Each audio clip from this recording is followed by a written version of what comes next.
तर प्रवचन वृत्ती सेवा करण्यापूर्वी थोडासा परिहार.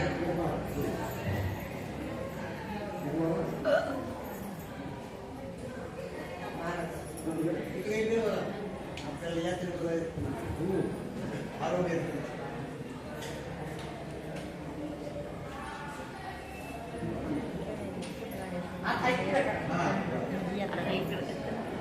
थोडासा परिहार. तर आपलं 4 महिन्यापासून काय चालू होतं, आपल्याला सप्ताह करायचा आणि त्या सप्ताहाचं तसं नियोजन आपले पुट्ट महाराज, तसंच आपले बंधू भाऊ खिलारे महाराज, सचिन तलवार महाराज हे 4 महिन्यापासून झटायला लागले होते कार्यक्रमासाठी, नाही का. आणि त्यांच्या याला कसं त्यांना स्फूर्ती दिली भगवंताने की तुम्ही इथं काय करा, सप्ताह करा, नाही का. आणि मग हे सप्ताहाचं नियोजन या सगळ्यांनी केलं आणि आपणही सहकार्य सगळ्या बहिणीला भाऊला सहकार्य केल्यामुळे आज इथं काय व्हायला लागलेलं आहे, सप्ताह व्हायला लागलेला आहे. आणि हा सप्ताह म्हणजे कसं भाऊची इच्छा होती, आपले सद्गुरू बाळासाहेब महाराज यांची इच्छा होती की इथं आपण काहीतरी करावं. त्या निमित्तानं बंधू महाराजांनी काय केलं, हा सप्ताह ठेवलेला आहे. आणि किती आनंद मला तिथं, मी तिथं देहानं होती बरं का, पण मनानं सगळे इकडंच होतं, काही करमत नव्हतं. मी म्हणायचे आज किती कोणाचे कीर्तन झालं असेल, कसं झालं असेल, प्रवचन कोणती ओळी घेतली असेल. आणि पहा सगळं देह तिकडं आणि चिंतन इकडचंच होतं.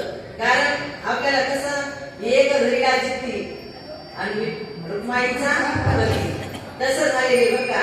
सगळं सद्गुरू बाळासाहेब महाराजांचं सगळं असं एकच. तिथं सुद्धा असं मला कर्मणा गेलं होतं. मुंडे महाराज म्हणलं मला 2 शब्द बोलायचे, म्हणलं मी बोलणार आहे 2 शब्द. तिथं सुद्धा 2 शब्द बोलले. कारण असं जीव कशी बळबळच करायची बोलण्यासाठी, काहीतरी बोलावं काहीतरी बोलावं. मग तिथं तर काही झालं नाही, इथं तर काही आले नाही, मग तिथंच बोलले. तसं इथं आता आपल्याला कसं 1 तासासाठी, आता प्रवचन म्हणल्यावर 1 तास, कीर्तन म्हणलं तर 2 तास आणि कार्याचे कीर्तन म्हणले की 3 तास. जसं आपल्याला 1 तासाची सेवा सद्गुरूंनी दिलेली आहे, त्या सेवेसाठी घेतलेली होवी. गुरु तेथे ज्ञान, ज्ञानी आत्मदर्शन, दर्शनी समाधान अति जैसे. ज्ञानेश्वर महाराज म्हणतात गुरु तेथे ज्ञान. मग जिथं गुरु असतात तिथंच ज्ञान असतं. मग आता गुरु वेगळे आणि सद्गुरु वेगळे हे आपल्याला अगोदर कळत नव्हतं. पण ज्यावेळेस आपण सद्गुरू बाळासाहेब महाराजांकडे गेलो त्यावेळेस कळाले की गुरु कोण आहे आणि सद्गुरू कोण आहे. तर गुरु म्हणजे नेहमी महाराजांनी सांगायचं, गुरु म्हणजे कोण असतात, पहिले आईवडील गुरु असतात, नंतर शाळेत गेल्यानंतर शिक्षक गुरु असतात, पुन्हा थोडे मोठे कॉलेजमध्ये गेल्यावर पुस्तकेच असतात आणि लग्न झाल्यानंतरही गुरुच असतात ना, नाही का. सासू सासरे पतिदेव हे सगळे काय गुरुच आहेत. पण तिथं काय आहे, संसारिक ज्ञान आहे बरं का. आणि संसारिक ज्ञान म्हणजे ते काय खरं आहे का.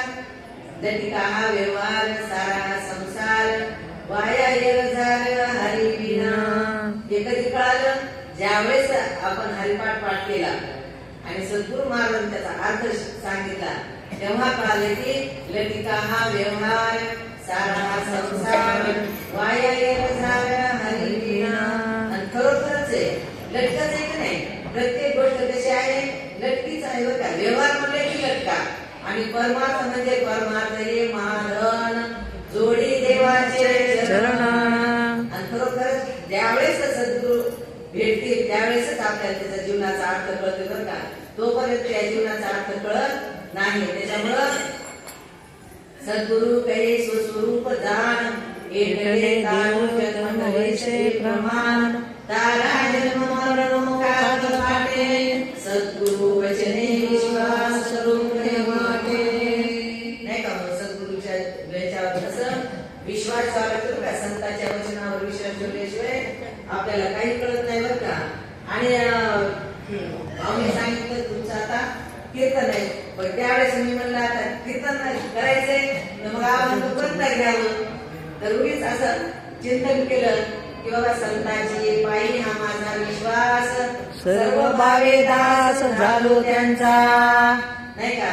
आणि खरोखरच आहे, जर आपण संतांवर विश्वास ठेवला तरच आपलं काम होते बरं का. नाहीतर होणार नाही. आपण जर म्हणलं ते पुरुषासारखेच आहेत आणि ती स्त्री सारखीच आहे, पण ते स्त्री आणि पुरुष असतात का? नाही ना. त्यांचं काय झालेलं असेल? विषय तो त्यांचा झाला नारायण, नावडे धन धन माता पिता. कारण संतांचं कसं विषय नारायण झालेला असतो आणि तेच आपल्याला काय करतात, तुमचा सुद्धा विषय काय करायला पाहिजे, नारायणच व्हायला पाहिजे, नाही का?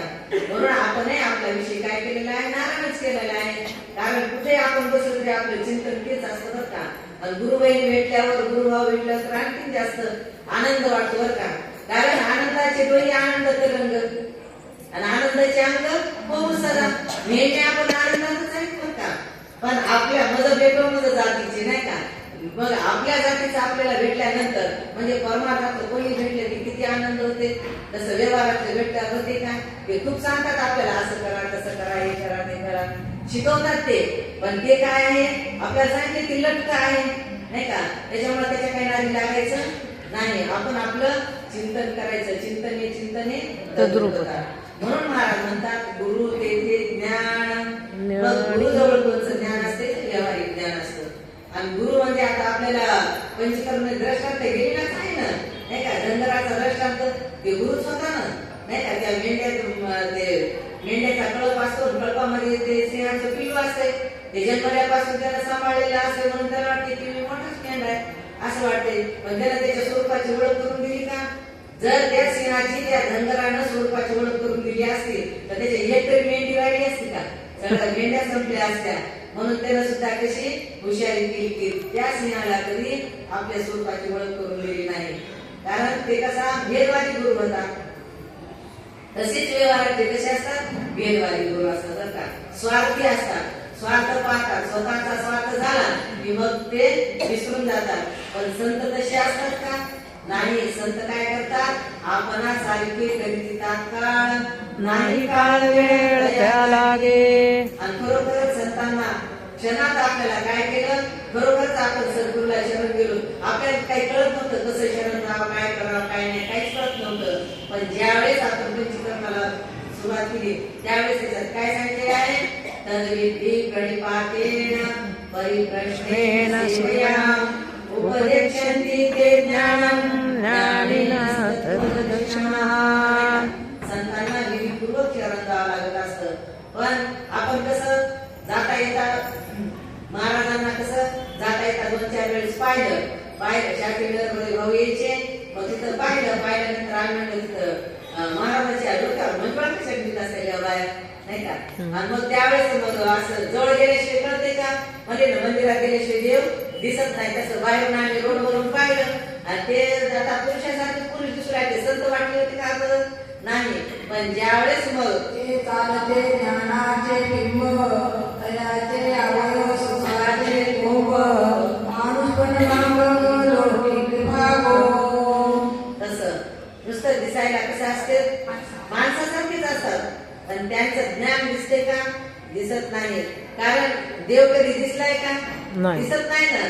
ज्यावेळेस अनुभव येईल त्यावेळेस आपल्याला कळते बरं का. देव पाहावयासी गेलो ते देवच होऊन गेलो. मग सद्गुरू बाळासाहेब महाराजांना आम्ही सहज म्हणलं चला म्हणलं आपण पाहायला जावं. पाहायला गेलो तर मग तिथं पंचकर्म सुरू होतं, सिंहाचा दृष्टांत सुरू होता. मग ते ऐकल्यानंतर असं वाटलं की खरोखरच आजपर्यंत आपण ह्या सगळ्या भेदवादी गुरुच्या आपण पाठीमागे लागलो.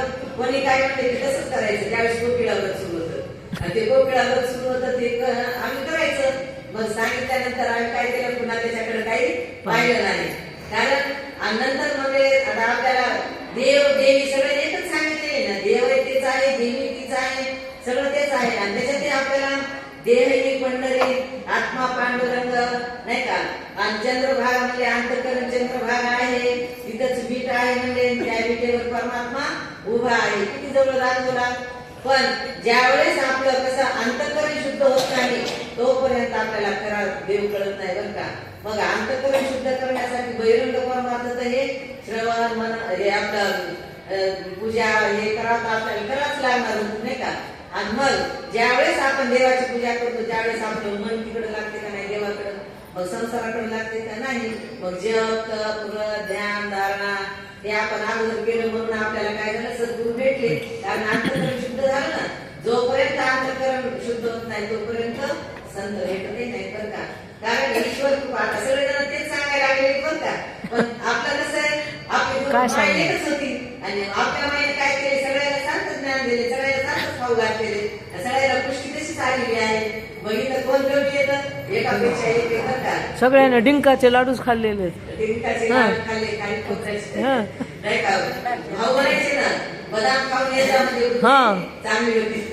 बदाम. आणि मग त्या बुद्धीत काय होते हे सगळे विचार संतांचे विचार रुजतावर काम करणार तोपर्यंत रुजत नाहीत. आणि ते रुजले म्हणूनच आज इथं 2 शब्द बोलण्याची आपल्याला संधी दिलेली आहे. नाहीतर काय होत होतं काहीच होत नव्हतं बरं का. तसं मग सद्गुरू बाळासाहेब महाराजांनी काय केलं आपल्याला आपल्या स्वरूपाची ओळख करून दिली.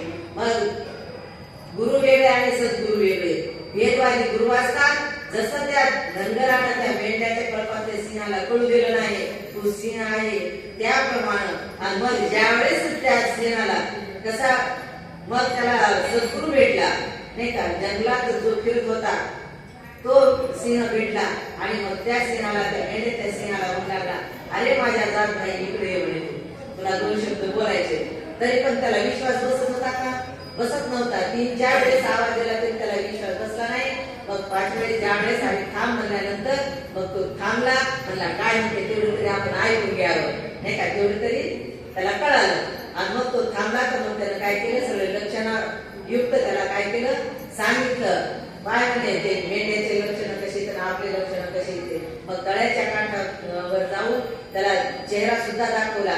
आता पायाला म्हणजे आपल्या पायाला न कळतं त्याच्या पायाला पुढे म्हणजे पाय म्हणजे त्यांचा चेहरा निमुळता आहे आपला चेहरा गोल आहे त्यांची शेपूट छोटी आहे आपली शेपूट लांब आहे आपल्या शेपटीला गोंडा आहे असं सगळं त्यांनी सांगितलं नाही का. म्हणजे मेंढ्याच्या गळ्याला आजही स्तन आहे आपल्या गळा गुळगुळीत आहे असं म्हणल्यानंतर मग त्याला थोडंसं पटलं पण चेहरा दिसत नाही ना नाही का. मग त्याने काय केलं तळ्याच्या काठावर नेलं चेहरा दाखवला. त्यावेळेस मग त्याला कळालं की आता आपण दोघं सारखे आहोत आणि त्यांची आपली संगती आता धरायची नाही. त्याचप्रमाणे आता हा देह पंचमहाभूताचा आहे हे कसं सद्गुरूने आपल्याला कळवून दिलं बरं का. आणि म्हणजे आता मेंढ्याचा कळून म्हणजे ही इंद्रिय आहे या इंद्रियाच्यात आपण काय झालो होतो पाठीमागे लागलो होतो. आणि हे इंद्रिय काय करतात विषयाच्या पाठीमागे धावतात नाही का.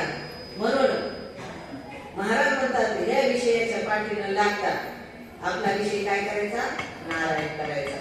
आणि मग आता विषय म्हटल्यानंतर 5 विषय आहेत शब्द स्पर्श रूप रस गंध. आणि त्या 5 विषयात 5 जण गेलेले आहेत नाही का. शब्द विषयात मागे गेलेला आहे शब्द स्पर्श विषयात हाती गेलेला आहे शब्द स्पर्श रूप विषयात पतंग गेलेला आहे रस विषयात मासा गेलेला आहे नाही का. आणि रूप ह्याच्यात गंध विषयात भ्रमर मनच पावला. आता ते 5 विषय ते 5 विषयात 5 गेले आणि तेच 5 विषय एका जीवाला मारू लागले बरं का. म्हणून महाराज म्हणायचे ते विषयाचे सुख येते वाटे गोड पुढे आहे अवघड जन्मदंड. पण अगोदर कसं वाटलं की विषय चांगले वाटत होते कारण आपल्याला सद्गुरू भेटले नव्हते नाही का. सद्गुरू न भेटल्यामुळे आपण विषयाच्या पाठीमागे लागलो होतो. पण आता काय झालेलं आहे आता विषय सगळे संपलेले आहेत. आता एकच विषय म्हणजे आपलं काय आहे परमार्थ परमार्थ परमार्थ त्याची दुसरं काहीच नाही.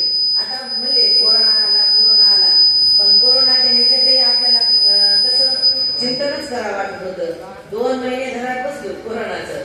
पण नंतर असं वाटू लागलं या पांढऱ्या साडीकडे पाहिलं की असं वाटायचं आता या पांढऱ्या साडीचं आता आपल्याला नुसती आठवण राहणार आहे भाऊची आता या साडीचं काही काम पडत नाही असं वाटलं.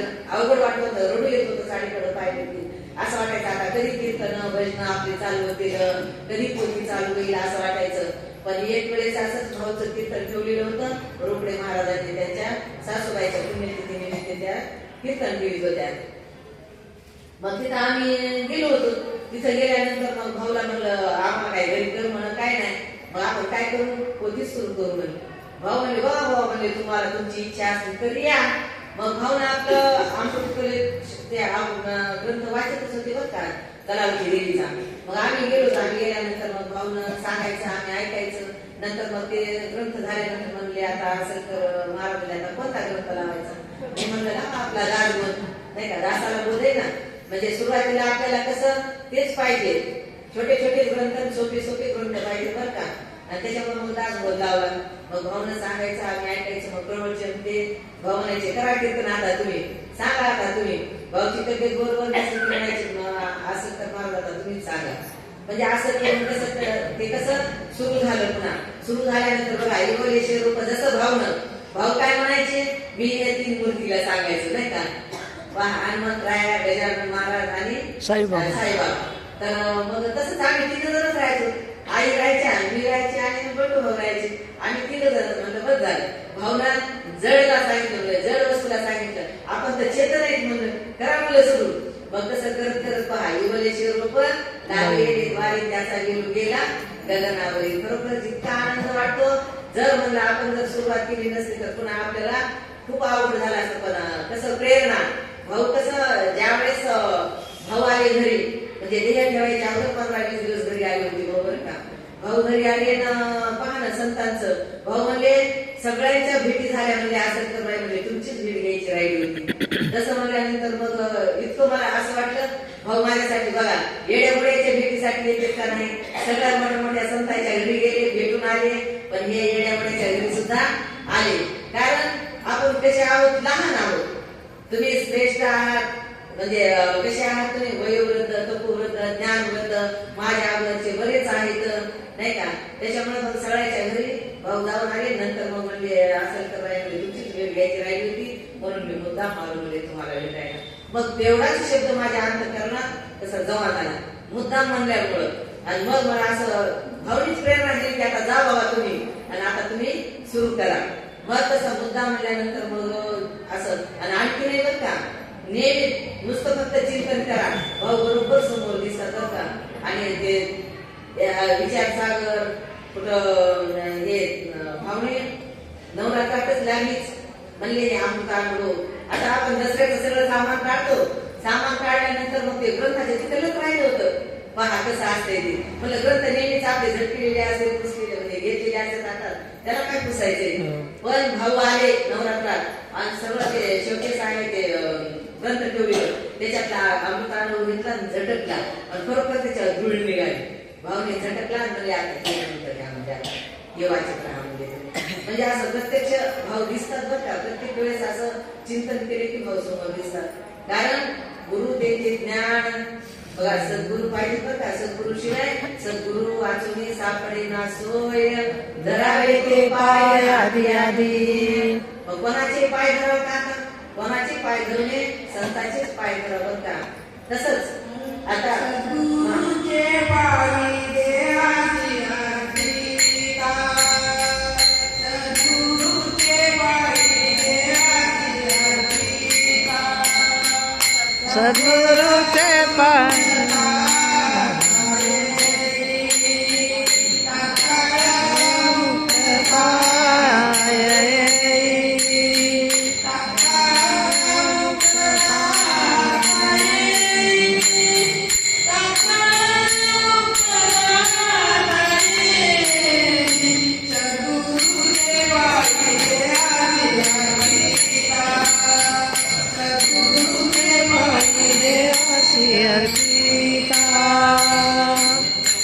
खरोखरच हा देव कुठं ठेवा नाही का.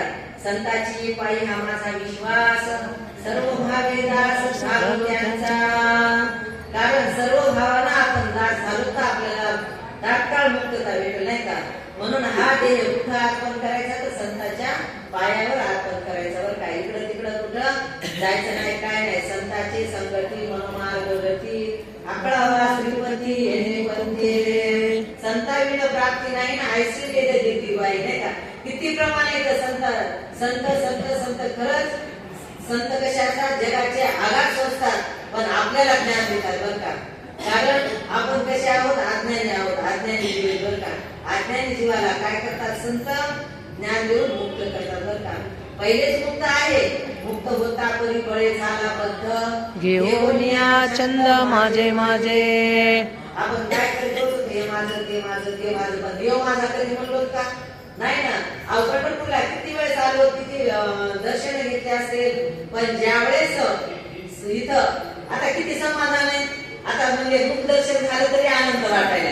आणि पहिलं त्या रांगेत लागायचं कुठून ते चिंचेचे झाड, त्या चिंचेच्या झाडापासून रांग, एक दिवस एक रात्र त्या रांगेत उभा टाकायचं आणि दर्शन घ्यायचं. पण आता तसं झालंय का? नाही. आता सगळ्या बरेच जण म्हणाय चला दर्शनाला, चला दर्शनाला. झालं दर्शन नाही का? कारण संत पहा, संतांचं दर्शन झालं की सगळ्यात देवाचं दर्शन आहे. संत ते देव, संत ते देव, निमित्त प्रतिमा. पुन्हा दर्शन होणार नाही म्हणून बिगुबाईला म्हणलं चला आता आपण आपलं काय करू, मुखदर्शन करून घेऊ.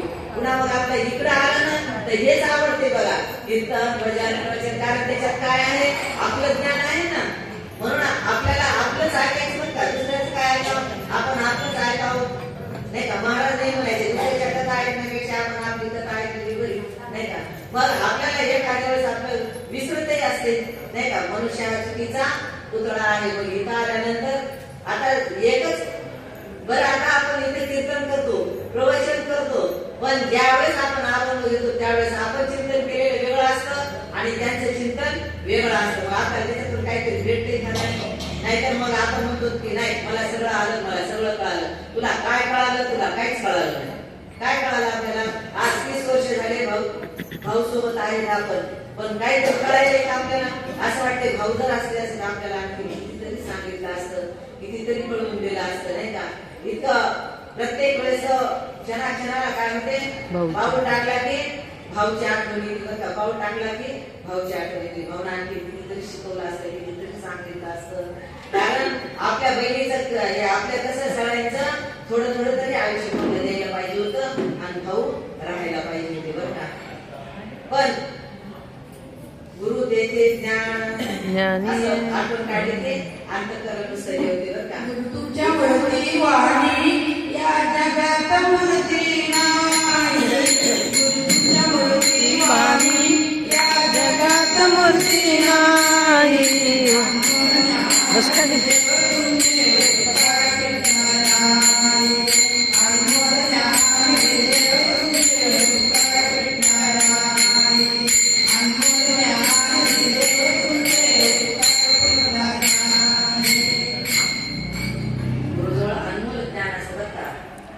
अनमोल शब्द असतात, रत्न असतात, हिरे माणिक मोती पाचू. हे कसं ते आपण घ्यायला पाहिजे आणि ते घेतले म्हणूनच कसं आपण आनंदात आहोत. नाहीतर आपल्याला किती दुःख आहे अहो, या जीवाला प्रत्येक क्षणाक्षणाला दुःख आहे बरं का. कारण संसाराचं मूळच दुःख मुळे. संसार दुःख मूळ चौकडे विश्रांती नाही कोठे, रात्र दिवस तळमळ. पण कोणाची? अज्ञानी जीवाची. आपली आहे का आता? आपल्याला त्याच्यातही आनंदच वाटायला. किती जरी दुःख झालं, किती मोठं डोंगर दुःखाचा पडू द्या, असं वाटतंय ते फुलासारखंच आहे.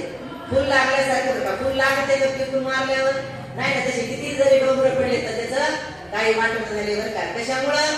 तर आपल्याला संतांनी काय केलेले, आपल्याला पहाडासारखं केलेले बरं का. महाराज नेहमी म्हणायचे ज्ञान कसं पाहिजे म्हणायचे, आपल्याला पक्षासारखे नाही पाहिजे आणि झाडासारखे नाही पाहिजे. पाहिजे तर पहाडासारखं ज्ञान व्हायला पाहिजे बरं का. किती जरी भले आता वादळ किती जरी सुटलं, पाऊस किती जरी आला, काही जरी झालं तर डोंगराला काहीतरी होते का? झाडं हलतात, पक्षी फिरतात. आता पक्षी कसे फिरतात म्हणले, आता पक्षासारखं कसं म्हणले ज्ञान पहा म्हणले, आज या मंदिरात तर उद्या त्या मंदिरात, आज या गुरुचं ऐकायचं उद्या त्या गुरुचं ऐकायचं. म्हणजे आता कोणाकोणाचं ऐकावं? प्रत्येकाची बुद्धी सारखी असते का? नाही ना. कोणाची बुद्धी कशी असते, कोणाची बुद्धी कशी असते. आपल्या आपल्या बुद्धीप्रमाणेच हे ग्रंथ लिहिलेत की कसे लिहिलेले, आपल्या आपल्या बुद्धीप्रमाणेच काय केलेले तर हे ग्रंथ लिहिलेले आहेत. तसं मग म्हणले आता त्याची बुद्धी वेगळी असते, याची बुद्धी वेगळी असते. ते वेगळं सांगतात महाराज, हे वेगळं सांगतात. आणि मग मनात काय होते, संकल्प असलेला ती विकल्प येते. पुन्हा संकल्प सोडलेला पुन्हा विकल्प येते. खरोखरच ते महाराज असे सांगायचे तर हे महाराज असं कसं सांगायचे, मग या महाराजाचं कुठंच असेल असं वाटते ना का. मन इकडे तिकडं पांगत आहे आणि मन तर चंचल आहे, ते कुणीकडे पांगत राहते. त्याच्यामुळं आपुला तो एक देव करून घ्यावा, सुख नव्हे. त्याच्यामुळं एकच परमात्मा एकच आहे, वस्तू एकच आहे ना. या एका वस्तूच आपण कितीतरी आता साधू संतांनी आता पहा ज्ञानेश्वरी मध्ये एकच आहे सगळं लिहिलेलं, पण वव्या किती आहेत ना पहा, 18 अध्याय आणि त्याच्यात सगळं एकाच परमात्म्याचं वर्णन आहे.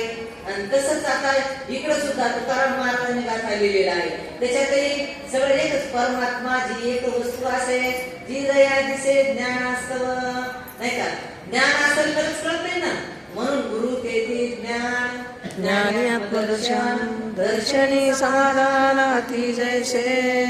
म्हणून मग आपल्याला ते पक्षासारखं ज्ञान नको, इकडे तिकडे भटकायचं नाही. आपली भटकांची आपल्याबरोबर थांबवलेली आहे. तसंच म्हणजे आता झाडासारखं कसं, आता झाड कसं एकदा इकडं एकदा तिकडं, नाही का? एकदा बहिरंगात जाते एकदा अंतरंगात फिरते. मग त्याच्याने कसं होते, एकच असावं, एक तर अंतरंग नाही तर बहिरंग. भाऊ नेहमी म्हणायचे एक तर संसार करा नाही तर परमार्थ करा, दोन्ही पैकी एक. दोन्ही देवावरी ठेविता हात होय अपघात शरीराला, नाही का? मग हे शरीर जाईल ना वाया जर आपण याचं त्याचं ऐकत राहिलो, बहिरंगच जर करत राहिलो तर मग पुन्हा आहे का शेवटची पाळी तेव्हा मनुष्य जन्म चुकलिया कर्म फेरा पडे. मग पुन्हा तसंच करायचे का? म्हणजे राड गाडग्याची माळ जसं म्हणजे पुन्हा फिरतच राहते परतच राहते, तसं जन्म मरण पुन्हा येतच जन्मायचं मरायचं जन्मायचं मरायचं. त्याच्यामुळं आपलं जन्म मरण सद्गुरु म्हणून काय केलं, थांबवलं. बरं का? कसं थांबवलं? आपल्या स्वरूपाची आपल्याला ओळख करून दिली की बाबा हा देह कसा आहे, पंचमहाभूताचा आहे, हा देह उष्णालेला आहे, नाही का? आता वाढीचा दृष्टांत किती, आता कितीतरी आपल्याला सांगायला आहे पण वेळच नसते सांगायला, नाही का? थोडं थोडं महाराज म्हणायचे पोथी कशी असते, रोज थोडी थोडी असते, नाही का? म्हणून ज्ञान गाडीत बैसले नाम तिकीट काढिले. आताच दुपारी कोणतरी म्हणलं आपली गाडी म्हणा, गाडी आपण गाडी थोडी घेऊ, नाही का? आणि गाडी गमान चालली मला बाई गंमत वाटली. तसं सद्गुरु आपले भाऊ महाराज कसे करायचे, थोडं थोडं आपल्याला एक विषय एकच वेळ आपल्याला 8 दिवस सांगायचे, दृष्टांत सिद्धांत देऊन ते पक्कच करायचे आपल्याला, का? पुन्हा मग तिकडं इकडं जायचं कामच नाही. आणि लक्षातही बसत होतं आपल्या. आणि तसं मग आपल्याला कसं, आणि आता हे कसं असतंय प्रवचन कीर्तन म्हणजे इथं लिवडी तिथं, तिथं लिवडी तिथं, नुसत्या उड्याच खायच्या का आणि आपलं 1 तास कसं तरी चलवायचं, नाही का? त्याप्रमाणे गुरु तेथे ज्ञान. मग जिथं गुरु असतात, जिथं सद्गुरु असतात तिथं स्वस्वरूपाची ओळख करून देतात आणि त्या आपल्या स्वरूपाचं ज्ञान आपल्याला करून देतात की बाबा तू हा देह नाही, हा देह नाशवंत आहे, तू कसा आहेस, तू सचित आनंद परमात्मा आहेस. बरं का? आणि हे कसं आहे, दुःख रूप आहे, जड आहे, नाही का? आणि तसं हे देह जड आहे, दुःख रूप आहे, नाशवंत आहे. तर पण मी कसं आहे, मी सत आहे, चित आहे, आनंद स्वरूप आहे. मग मी सत आहे तर मग तिन्ही काळातही मी आहे, वर्तमान काळ, भूतकाळ, भविष्य काळ, तिन्ही काळात त्याचं ज्ञान माझ्याकडे आहे म्हणून मी ज्ञान स्वरूप आहे. आणि चित म्हणजे कळणेपणा आहे. आता हे कीर्तन, भजन, प्रवचन, हरिपाठ हे जे व्हायले आहे ह्याला कळायले का? पंढरपूरला आलेलं कळायले का? कीर्तन झालेलं कळायले का? पांडुरंगाचं दर्शन घेतलेलं ह्याला कळायले का? काहीच कळणार. चंद्रभागेचं स्नान झालेलं कळलं याला, पण ते कोणाला कळायले, ते मला कळायला लागले. म्हणून ते चित स्वरूप मी आहे. आणि आनंदाचं स्वरूप आपलं आनंदाचंच आहे. पहिले आनंदाचंच होतं, आताही आनंद आहे आणि पुढेही आनंदच राहणार आहे. पण थोडस मला कसं झालं होतं, मृगजळ आलं होतं थोडस, नाही का? आणि त्या मृगजळामुळे आपल्याला हे सत्य वाटत होतं, काय संसार सत्य वाटत होता. पण भावना काय केलं, ते मृगजळाच्या बाहेर आपल्याला काढलं बरं का? आणि आपल्या स्वरूपाची आपल्याला ओळख करून दिली. म्हणून मी कसं आहे, सत आहे, चित आहे, आनंद स्वरूप आहे. तसंच म्हणले. आता पहा इथं कीर्तन, भजन, प्रवचन व्हायला लागलेले, तर हे सगळ्यांनी काय केलेलं आहे, सद्गुरु महाराजांनी आपल्याला काय केलेलं आहे, ब्रह्मरस पाजवलेला आहे. म्हणून सेवितो हा रस, वाटितो आणि का घ्या रे होऊ नका विटेवरी ज्याची पाऊले समान तोच एक दान शूरदाता. तसं सद्गुरु महाराज आपले कसे आहेत, शूरदाता आहेत बरं का? आणि त्याचप्रमाणे आता बंडू महाराज सुद्धा आपल्याला काय करायला येतं, पंचीकरण घ्यायला लागले बरं का? आता मंदिरात अचिंतनवाद महाराज सुद्धा विचार सागर घेत होते. पण हे इकडं तिकडं जाण्यात येण्यात पाऊस किती होता, त्या पावसामुळं, थंडीमुळं, त्याच्यामुळं आता थोडस म्हणजे येत नाही का? तर आता हे थोडं थंडी कमी झाली की आता पुन्हा विचार सागर आपला सुरू होणारच आहे. कारण आपल्याला काय, याची तरी काम मना जपे राम राम. आपल्याला दिनरजनी आची नंदा गोविंदाचे पोवाडे घरी करूनच नाही हो. 6 वाजले की असं वाटते मंदिरात जावं, पण मंदिरात जावं तर तिथं कोणीच नसते. त्याच्यामुळे असं पुन्हा घरी बसा. लालचावले म्हणा लागली शिगोडी हे जीवेनं सोडी ऐसे झाली. लालसावले पण मन हे लालसावले ना कशाला ते गोड खायला नाही का. आपल्याला अमृत प्यायची सवय लागलेली आहे आणि इकडे चहा प्यावं काय मला आता चहाचा कंटाळा आला बरं का. सगळ्यांना चहा कोणालाच घ्या वाटत नाही. पण इथं सेवा किती आपली सेवा करायला लागली. इथं बसल्या ठिकाणी आपल्याला द्यायची का नाही का. अहो माहेरी गेलं तर कोणी एवढं करतंय का. आई करीत नाही ना भाऊ करीत नाही ना भाऊ करीत नाही. जेवढं आता हे पहा ज्या दिवशी मला सद्गुरू महाराज भेटले त्या दिवशी पासून भावाचं सुद्धा संकल्प सोडला की आता माहेर हेच माझं माहेर आहे बरं का. कारण पहा म्हणले सद्गुरूचं घर आहे मंदिर, सद्गुरूचं घर आहे मंदिर, दया क्षमा शांतीच आहे माहेर, दया क्षमा शांतीच आहे माहेर. आणि खरोखर घरी कोणाला दया नाही, कुठं क्षमा नाही, कुठं शांती नाही, सगळं त्याच्या उलट इकडे बरं का. म्हणून आपल्याला संतांकडे आल्यानंतर दया काय आहे, क्षमा कशी असते, शांती कशी असते हे आपल्याला कळालं. तोपर्यंत कळालं का ज्यावेळेस आपलं स्वच्छता अभियान सुरू होतं का त्यावेळेस असे पद तयार केलेली भाऊची. पण मनावर कुठं वाटत होते, मनावच वाटत नव्हते. असं वाटायचं कसं म्हणावं आपण, कसं म्हणावं आपण. पण आता असं वाटतं की भाऊ समोर म्हणून दाखवलं असतं भाऊला किती आनंद झाला असता नाही का. तरी पण खपले महाराज नाही तिथं. खपले महाराजाला भाऊनं काय केलं होतं म्हणजे तुम्ही भारूड करा, भारूड करा म्हणले होते त्यावेळेस बरं का. आणि त्यावेळेस स्वच्छता अभियानच होतं आपलं. आपले महाराज आहेत काय आहेत आपल्या नाही का. तर सगळ्या भाऊनं म्हणायचं म्हणले गेला खपले बाईला म्हणले तुम्ही काय करा, तुम्ही कधीच भारूड केलेलं नाही आणि तुम्ही भारूड करा. मग भारूड करा म्हणजे ते म्हणजे आम्ही कधीच केले नाही, आम्हाला माहितच नाही कसं असतंय ते. मग भाऊ म्हणजे असेल तर बाईला भेटा म्हणले जा तुम्हाला सांगता येते. कारण मला गवळलेली भाव हेच आवडते काय.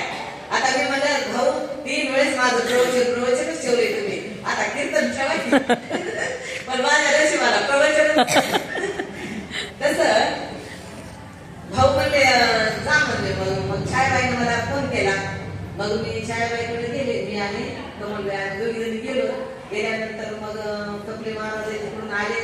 मग छायाबाईनं चहा करेपर्यंत आता सद्गुरू महाराज बुद्धीला प्रेरणा देणार. आपण काय करणार आहे, जड बुद्धी आपली आपल्याला काहीच येत नाही बरं का. पण त्यावेळेस छायाबाईने चहा करेपर्यंतच पदे जोडलं. हे होतं आपलं तंटामुक्त गाव करायचं, तंटामुक्त गाव करायचं.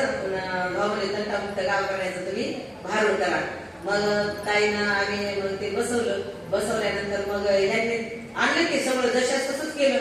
जसं तंटामुक्त गाव करतो तसं आम्ही रचलं ते नाटक रचल्यानंतर मग दुसऱ्या दिवशीच केलं होतं का. आज तयार केलं दुपारी आणि दुसऱ्या दिवशी दुपारी म्हणले भाऊ समोर. मग भाऊनं काय केलं पहा सद्गुरूचे आशीर्वाद कसे असतात. नुसतं असं भाऊला सांगितलं असं मी लिहिले म्हणले बरे का. भाऊ म्हणले वा म्हणले वा पाठ थापटली. मग काल कसं म्हणाला तुम्ही लाडे गेले तुम्ही संताची आणि मजवर कृपा बहुतांची. तसं भाऊनं पाठ थापटली.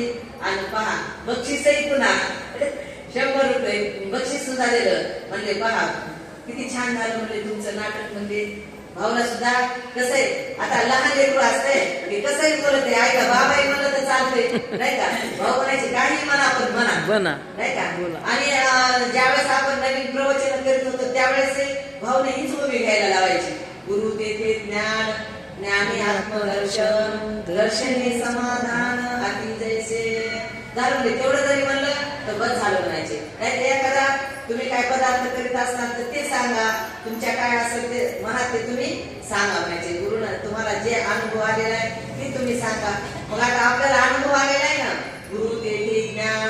खरोखरच या देहाचं ज्ञान हा देह कसा आहे म्हणजे नाशवंत आहे आणि आत्मा म्हणजे स्वस्वरूप आपलं हे शाश्वत आहे. हे गुरुनं आपल्याला करून केलं. म्हणून गुरु तेथे ज्ञान, ज्ञानी आत्मदर्शन. ज्यावेळेस आपल्या आत्म्याचं म्हणजे आपल्या स्वरूपाचं आपल्याला दर्शन करून दिलं त्यावेळेस समजायचं की आत्मदर्शन आपल्याला झालेलं आहे. मग आत्मदर्शन झाले ते सगळे कोण आहेत, सगळे समोर तेच आहेत ना, मीच आहे ना म्हणजे ना. म्हणजे तुम्ही महेशाच्या मूर्ती मी अर्चित